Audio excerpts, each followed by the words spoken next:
அதுக்கு காரணம் என்னென்னா, நிறைய பல்வேறு விஷயங்கள் இருக்குது. இந்த நல்ல நேரத்தில் அதை பற்றி பேச வேணான்னு நினைக்கிறேன் நான்.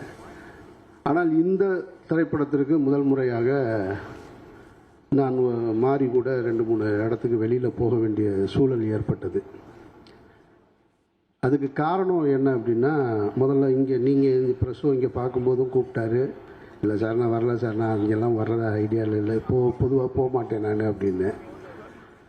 அப்புறம் மறாத நாள் திருநெல்வேலி, தூத்துக்குடி இங்கெல்லாம் போயிருந்தார். அப்போ போயிருக்கும் பொழுது அப்பவும் நான் போகலை, அவர் டீம் மட்டும்தான் போயிருந்தாங்க. அந்த டீம் போயிருக்கும்போது மாரியை பார்த்து தொடர்ச்சியாக சில கேள்விகள் வந்துக்கிட்டே இருந்தது. அதை நான் செய்தி ஊடகங்களில் பார்த்துட்ருக்கேன். அது முடிஞ்சு மறாத நாள் மதுரைக்கு வந்துட்டு, மதுரையில் நான் இருந்தேன். என்னை கூப்பிட்டுட்டு தேட்டருக்கு போனாங்க. சரி நம்ம ஊருக்கு வந்திருக்காங்களேன்னு தேட்டருக்கு போனேன். அப்போ மாதிரி கூப்பிட்டாரு, சார்ப்பா நீங்கள் நாளைக்கு சேலம் மற்ற ஊர்களுக்கு போகிறோம், நீங்கள் வாங்கன்னாரு.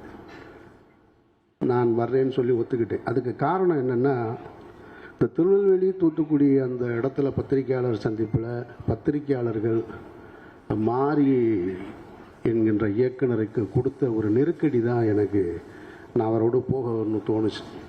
சரி நம்ம போய் பக்கத்தில் உட்காருவோம், என்ன வகையான தாக்குதல்கள் வருது அதை நம்ம சமாளிப்போம் அப்படின்னு தான் போனேன் நான்.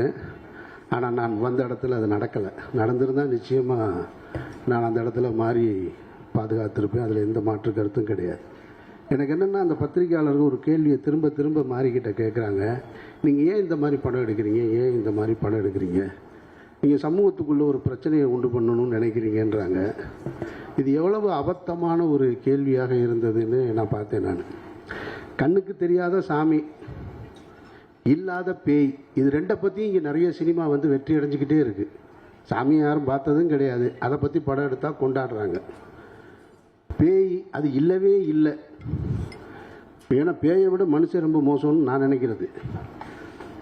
பேய் எந்த பேயினாலும் எந்த தொந்தரவும் கிடையாது. ஏன்னா பேய் பார்த்தீங்கன்னாங்க அதுவே ரொம்ப பயந்தது தான். ஏன்னா அது பகலில் வரவே வராது. நீங்கள் எந்த திரைப்படத்துலையும் பகலில் அது இரவில் மட்டும்தான் வரும். அதுவே ரொம்ப பயந்தது. அது பகலில் போனால் ஆள்கள் நிறையா இருப்பாங்கன்னு இவனுக்கு பயந்துட்டு ஓடிடும். இது ரெண்டை பற்றியும் படம் எடுக்கலாம். ஆனால் கண்ணுக்கு தெரிஞ்சிருக்கக்கூடிய சாதி, அது ஏற்படுத்துகிற தீமைகள், அதனால் ஏற்பட்ட வலிகள், கொடுமைகளை ஒருத்தன் படம் எடுக்கக்கூடாதுன்ற கேள்வியை முன்வைக்கும் போது தான் எனக்கு ரொம்ப அபத்தம்